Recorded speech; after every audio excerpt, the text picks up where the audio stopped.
Hi everyone, my name is Oliver, and today we're going to take a look at another horrible case with you. Martin Gardner sat on the porch of his desolate home, clutching a photo album he had received years after the tragic day. That album had become a symbol of his loss, a living testament to a terrible tragedy. Martin's gaze stopped at the pictures of his small and innocent children, Talon, Sai, Savvy, and Yazi. These pictures were all he had left of his happy days. As he looked into their faces, he could almost hear their children's voices filling this house with laughter and warmth. Once upon a time, Martin's first child was Talon, who was only 4 years old. To his father, he was the light of his life. The man dreamed of spending all his free time with him, teaching him everything he knew, and drinking beer with him in the future when Talon would be a real grown man and Martin himself would be gray and important. Little Sai, who was only 3 years old, always ran to her father when he came home from work, remembering to take her cloth doll with her. She always asked Martin to give her and her doll a kiss before she went to bed. This always brought a smile to her father's face, and he performed this sweet ritual with seriousness and respect. Savvy, a 2-year-old girl, was silent and intelligent. She loved to flip through books and watch animal movies. Martin often took her on his lap and read her favorite stories to her. He saw in her the potential of a future intelligent and serious woman who would achieve great heights in life. And Yazi was the youngest, still a very tiny baby with deep black eyes. When Martin looked into her eyes, he saw a vast world there. Those eyes were exactly like those of her mother, Shaninia Gardner. Martin remembered how happy he was that she had given him this beautiful world full of love, comfort, and children's laughter.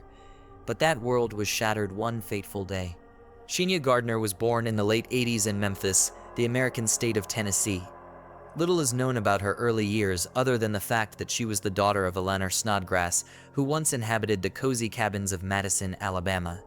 Shania's childhood flowed as routinely as any other girl's at that time. She was a young brunette with curly hair, slender and beautiful. The girl was always surrounded by loyal friends and displayed bright talents. Shania was filled with a true creative spirit. She had a unique gift of composing songs. Music was her passion, and singing was her way of expressing herself. Her vocal abilities caught the attention of the locals, and she became a local celebrity. However, singing was only one of her many hobbies. Shania was fascinated by the world of fashion and photography. She looked great in front of the camera and could turn everyday moments into works of art. Despite all these colorful hobbies, inside, Shania was a woman full of charity who always found time for religion.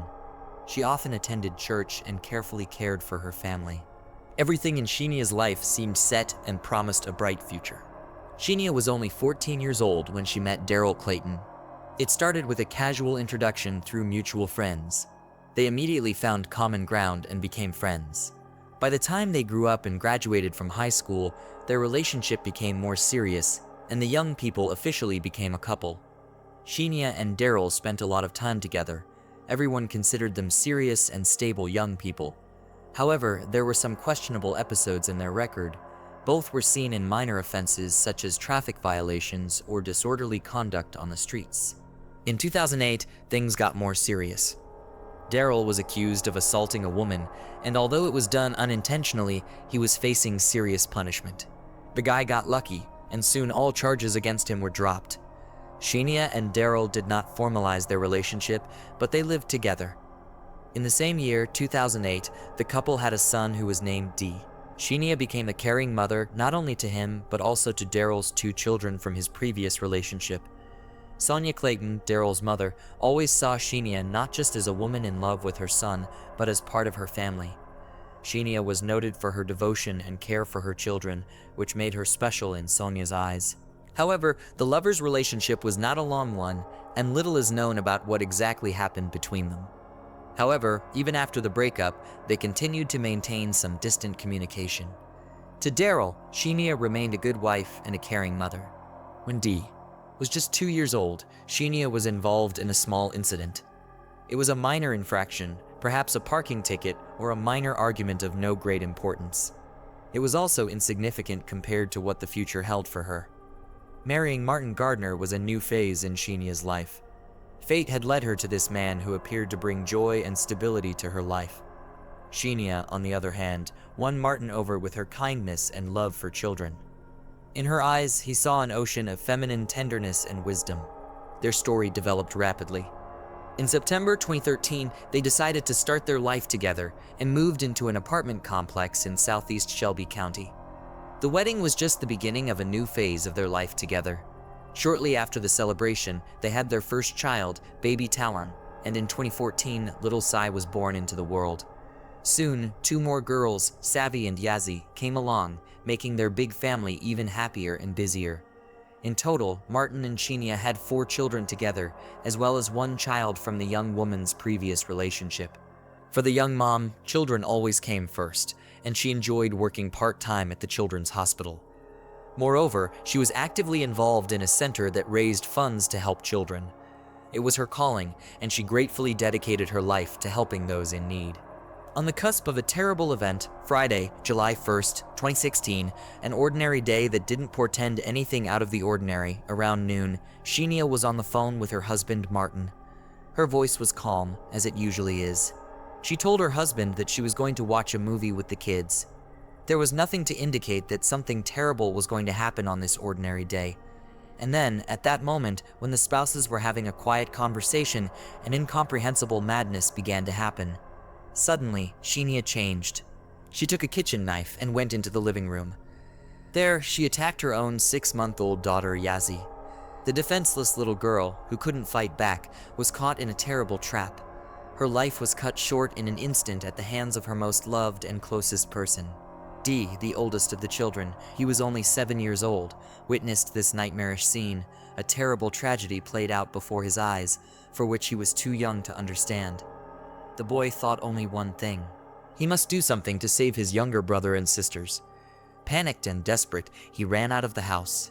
Shaninia didn't stop there.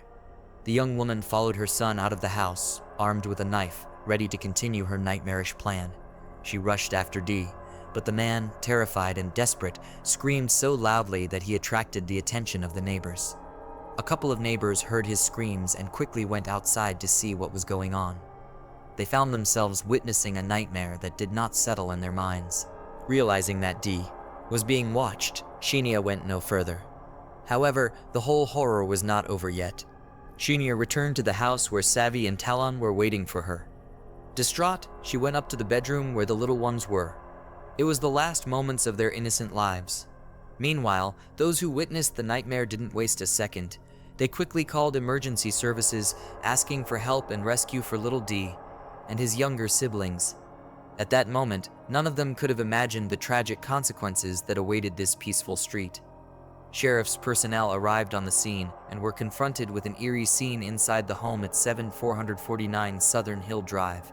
They found a bloodied Shaninia and her 4 children lying motionless, devoid of life. The sight left everyone in shock. Shaninia sat with her cell phone in her hands. She slowly dialed the number of Martin, her husband. Her voice sounded quiet and cold as she confessed to killing her children. The tragedy that had unfolded in their lives was the horrific event that would forever be remembered in this quiet neighborhood. By the time the prosecutor's office and special unit arrived on the scene, it was all over. There was only an eerie silence in the house that had once been the place of the happy Gardner family. Blood and horror lurked in every corner. The investigators had a bloody knife in their possession, silently bearing witness to the gruesome incident. Chaplains arrived to help and were shocked by what had happened, as well as specialists ready to assist Dee. The horror he had endured required immediate intervention. While the necessary information was gathered and investigations were underway, law enforcement asked residents to stay inside their homes and not go outside.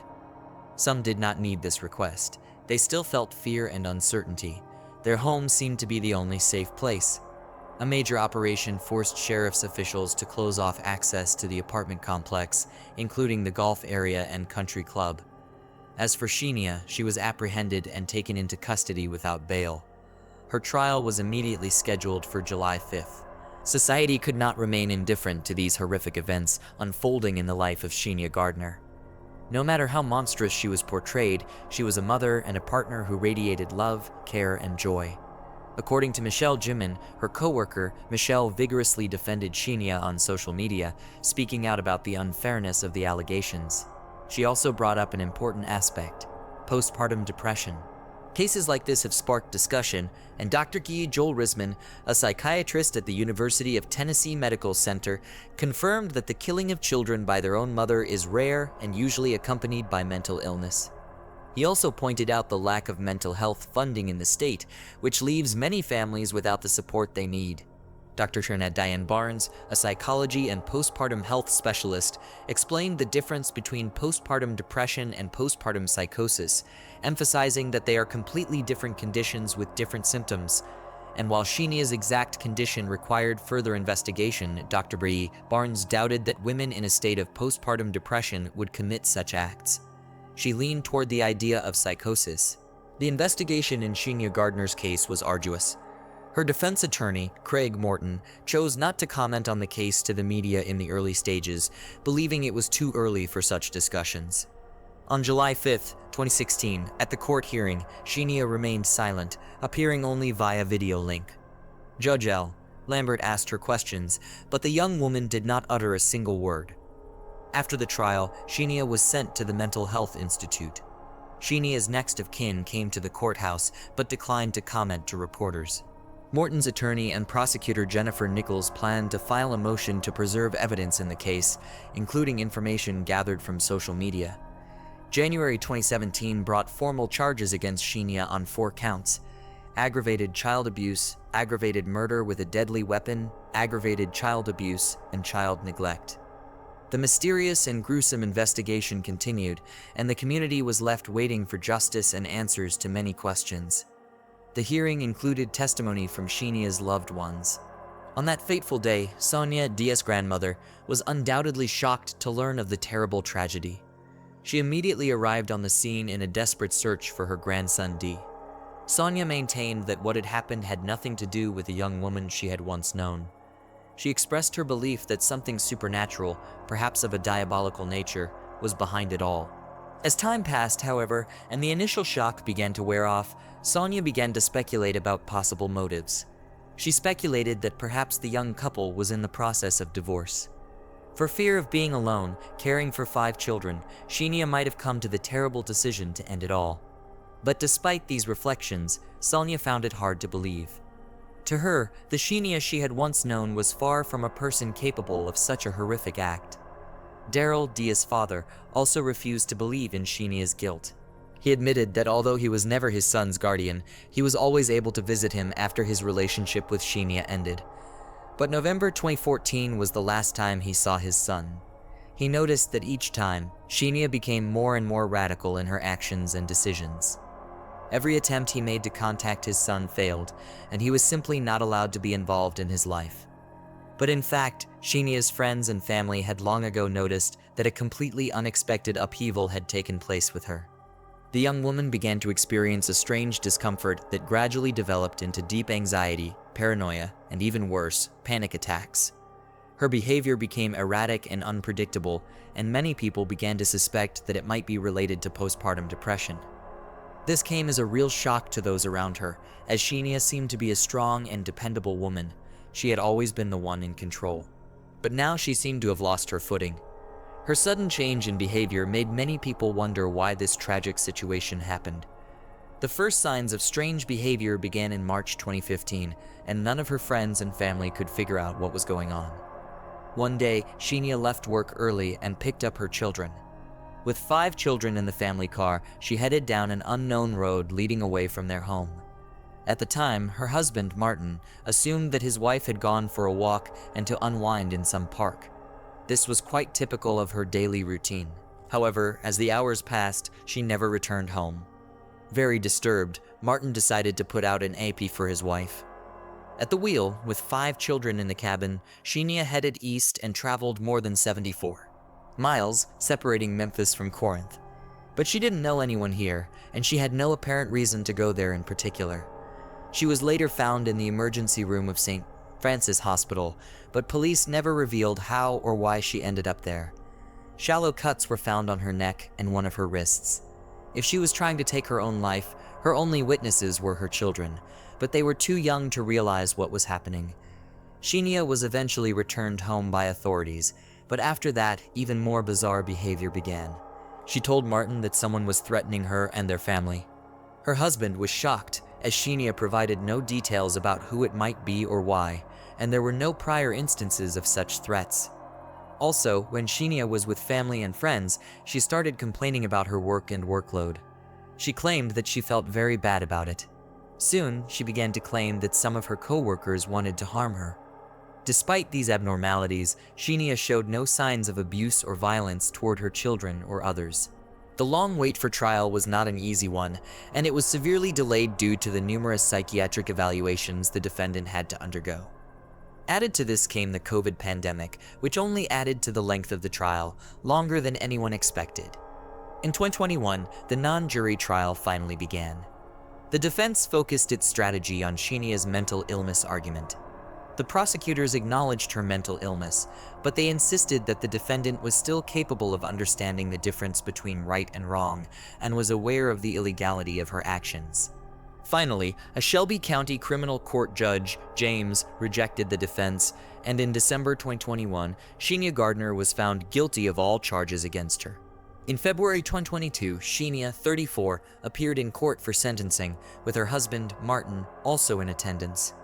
Judge James sentenced her to life in prison for each count of murder, as well as 15 years for each additional count of child abuse and neglect. Shaninia will only be able to apply for the possibility of parole after serving a total of 51 years in prison. Given the 5 years she spent in prison prior to sentencing, Shaninia will be eligible for parole in approximately 46 years, when she will be 80 years old.